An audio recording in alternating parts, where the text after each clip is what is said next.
Mga kapuso, 49 days na lang, Pasko na.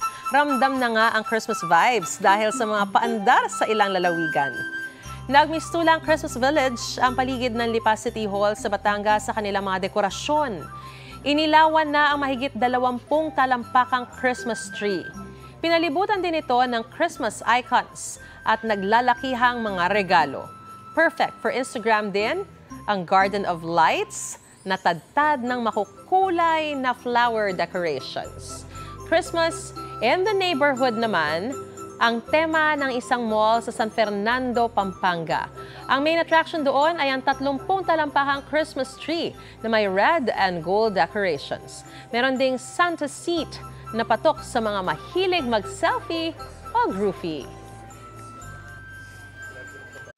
Mga kapuso, para una ka sa mga balita, mag-subscribe sa GMA Integrated News sa YouTube.